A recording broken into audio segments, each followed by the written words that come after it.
Hello കൂട്ടുകാരെ, welcome back to Roshni's vlog. അപ്പോൾ എല്ലാവരും സന്തോഷത്തോടെ ആരോഗ്യത്തോടെ ഇരിക്കുന്നു എന്ന് വിചാരിക്കുന്നു കേട്ടോ. അപ്പോൾ ഇത് ജനുവരി 1-ാം തീയതിയിലെ വീഡിയോ ആണ് കേട്ടോ. ഞാനത് ഒരു ലോങ് വീഡിയോ ആയിട്ട് അപ്ലോഡ് ചെയ്യാൻ വേണ്ടിയായിരുന്നു ഇതിങ്ങനെ വെയിറ്റ് ചെയ്ത് വെച്ചിരുന്നത്. അപ്പം എന്താ, ഞാൻ രാവിലെ ബ്രേക്ക്ഫാസ്റ്റിന് ചക്കയും മീൻ കറിയും കാന്താരി മുളകുമാണ് നമ്മളുടെ ഇന്നത്തെ ബ്രേക്ക്ഫാസ്റ്റ്. ഹെൽത്തി ബ്രേക്ക്ഫാസ്റ്റ് അല്ലേ. അപ്പോൾ ചക്ക മമ്മി പറക്കി തരുന്നുണ്ട്, ഞാനത് കീന്തി എടുത്തുകൊണ്ടിരിക്കുകയാണ് കേട്ടോ.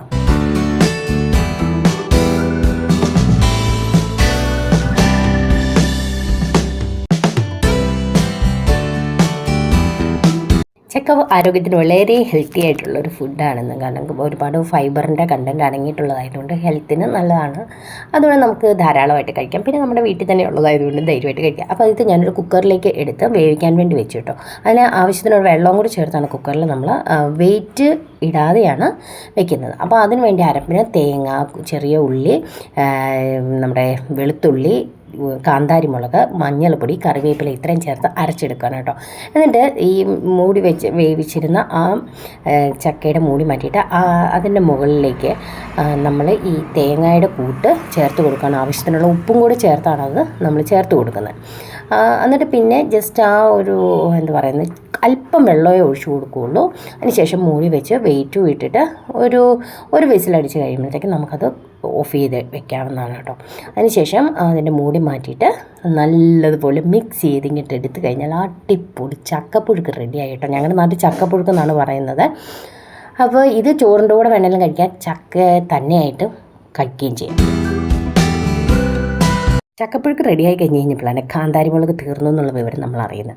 കാരണം ഓൾറെഡി ഉണ്ടായിരുന്ന കാന്താരി എല്ലാം ചക്കയുടെ അരപ്പിനകത്ത് ചേർത്തു. അപ്പോൾ പിന്നെ നമ്മുടെ തൊടിയിൽ നിൽപ്പുണ്ടായിരുന്നു. അപ്പോൾ ഞാനും ജിയാക്കുട്ടിയും കൂടെ പോയി അതെല്ലാം പറിച്ചെടുക്കുകയാണ് കേട്ടോ. ഞങ്ങൾക്ക് കാന്താരിയൊക്കെ ഭയങ്കര ഇഷ്ടമുള്ള സാധനമാണ്. അപ്പോൾ ഞങ്ങളത് പറിച്ചുകൊണ്ടിരിക്കുകയാണ്. അപ്പോൾ ഇതാണ് തേനീച്ചയുടെ ബോക്സാണ് കേട്ടോ, തേനീച്ചപ്പെട്ടി എന്ന് പറയും.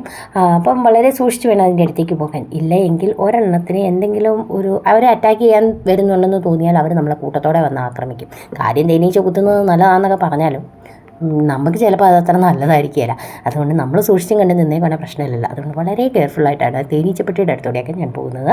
അപ്പോൾ നമ്മുടെ പറമ്പിൽ കൂടെ ഇറങ്ങി ഇങ്ങനെ കാന്താരി മുളക് തപ്പി പറക്കിക്കൊണ്ടിരിക്കുകയാണ്. ഇഷ്ടംപോലെ കാന്താരി ചെടിയൊക്കെ ഉണ്ട്.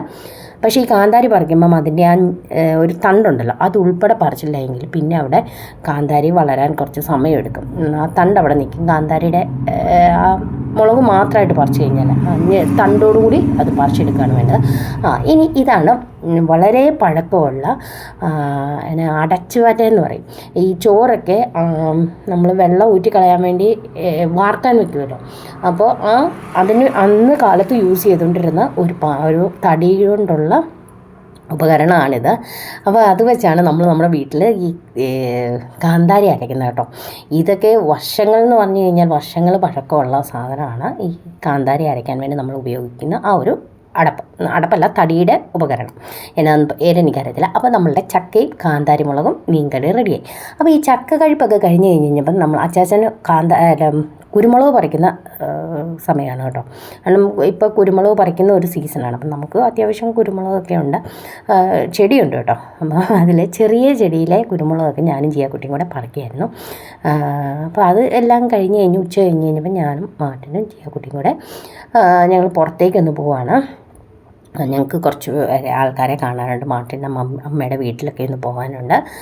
അപ്പോൾ അതെല്ലാം ക്രിസ്മസ് ആയിട്ട് നമ്മൾ അവിടെയൊന്നും പോയില്ല. അപ്പം അവരെയൊക്കെ ഒന്ന് കാണാൻ വേണ്ടി പോകാൻ വേണ്ടി ഉണ്ടായിരുന്നു. ഇതിന് മുമ്പുള്ള വീഡിയോയിൽ നമ്മൾ വീട്ടിൽ ചെന്നപ്പം ക്രിസ്മസിൻ്റെ വീഡിയോയിലുണ്ട് വീട്ടിൽ ചെന്നപ്പോൾ അമ്മാവനും അമ്മായിയൊക്കെ അവിടെ വന്നിരുന്നു. അതുകൊണ്ട് നമ്മൾ അങ്ങോട്ട് പോയില്ല. അപ്പോൾ അതിനുവേണ്ടി അവരും വിസിറ്റ് ചെയ്യാൻ പോകേണ്ടത് കൊണ്ട് തന്നെ നമ്മൾ നേരെ പോയത് കൊട്ടാരം ബേക്കറിലേക്കാണ് കേട്ടോ. കൊട്ടാരമല്ല, അത് നമ്മൾ എന്ത് വിസിറ്റ്, എന്ത് ആഘോഷമല്ലേ. അപ്പോൾ ക്രിസ്മസ് അല്ലേ, ക്രിസ്മസിന് നമ്മൾ ഒരു ആൻറ്റിയെ സിസ്റ്റർ ആൻറ്റിയെ കാണാനും ഉണ്ടായിരുന്നു. അപ്പോൾ രണ്ടിടത്തേക്കും കേക്കും ഒക്കെ വാങ്ങിച്ചാണ് നമ്മൾ പോകുന്നത് കേട്ടോ. അപ്പോൾ ഇത് കണ്ടോ, പുതിയൊരു ഐറ്റമാണ് കേട്ടോ.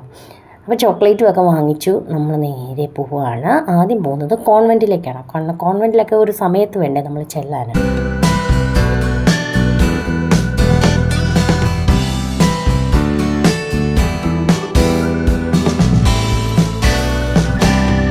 ഞങ്ങൾ നേരെ പോയത് കോൺവെൻറ്റിലേക്കാണ് കേട്ടോ, ആൻറ്റിയെ കാണാൻ വേണ്ടി. അപ്പം നമ്മൾ കോൺവെൻറ്റിലെ വീഡിയോസ് ഒന്നും ഇതിൽ ഉൾപ്പെടുത്തുന്നില്ല, കാരണം അത് അവരുടെ പ്രൈവസിയുടെ ഭാഗമാണല്ലോ.